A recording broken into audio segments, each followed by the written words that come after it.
Preparations are going well. We know where we are. We know where we want to get to. Players look ready, and we're ready to get the points and fight for points tomorrow.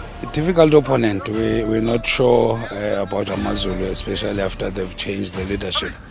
But we don't have to focus on the opponents. We have to focus on ourselves. We know our challenges.